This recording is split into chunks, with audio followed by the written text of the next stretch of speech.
Hello guys, পবিত্র রমজান মাসের চতুর্থ রোজার চতুর্থ ইফতারে আজ রোজার ফজিলত ও গুরুত্ব সম্পর্কে দু একটি কথা বলি।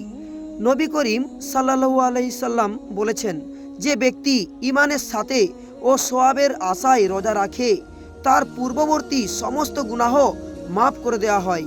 বুখারী শরীফ 38, মুসলিম 760।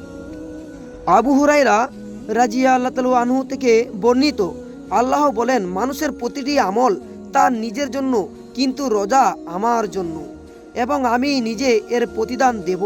বুখারী 1904, মুসলিম হাদিস 1151। নবী করিম সাল্লাল্লাহু আলাইহি সাল্লাম বলেছেন, রোজা ঢালস্বরূপ যা মানুষকে জাহান্নামের আগুন থেকে রক্ষা করে। বুখারী শরীফ 1894 নম্বর হাদিস এবং মুসলিম 1151 নম্বর হাদিস। রসুল সাল্লাল্লাহু আলাইহি সাল্লাম বলেছেন, রমজান মাসে আমার উম্মতকে 5টি নিয়ামত দান করা হয়েছে যা আগের উম্মতকে দেওয়া হয়নি। রোজাদারের মুখের গন্ধ, দুর্গন্ধ আল্লাহর কাছে মেস্কের চেয়েও বেশি ঘ্রাণযুক্ত। ইফতার পর্যন্ত রোজাদারের জন্য ফেরেশতারা দোয়া করেন। রোজাদারের জন্য প্রতিদিন জান্নাতকে সজ্জিত করেন ফেরেশতারা। শয়তানকে বন্দী করা হয় এই মাসেই। রমজানের শেষ রাতে সকল উম্মতকে খুশি করা হয়। আল্লাহ পাক যেভাবে রোজা চান ওইভাবে রোজা রাখলে সমস্ত গুনাহকে মাফ করে দেওয়া হয়। যেমন আবর্জনাকে আগুন জ্বালিয়ে ছাই করে দেয়, সেই রকম যদি সঠিকভাবে কেউ রোজা রাখে তার সমস্ত গুনাহগুলিকে এইভাবে জ্বালিয়ে ভস্ম করে দেওয়া হয়।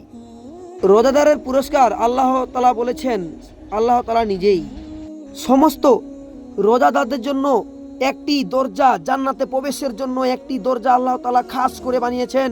তার নাম হলো রাইয়া। কেবলমাত্র রোজাদাররাই ওই পথ দিয়ে জান্নাতে যেতে পারবে, সেই দরজাও বানিয়েছেন। আল্লাহ তাআলা বলেছেন, রোজাদারের জন্য দুটি খুশি, একটি ইফতারের সময়, আর একটি খুশি হলো যখন রোজাদাররা আল্লাহর সাথে দেখা করবেন।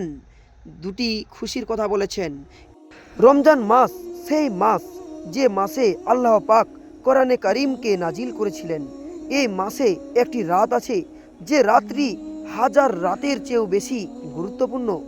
আর এই রমজান মাস হলো 1000 মাসের চেয়েও বেশি গুরুত্বপূর্ণ।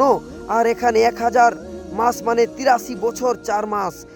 83 বছর 4 মাস আপনি ইবাদত করলে যা সওয়াব পাবেন, এই রমজান মাস, এই মাসে তো আপনি সেই রকমই একই সমান সওয়াব পাবেন। এই গুরুত্বপূর্ণ মাসটি আল্লাহ তাআলার কাছে খুবই পবিত্র।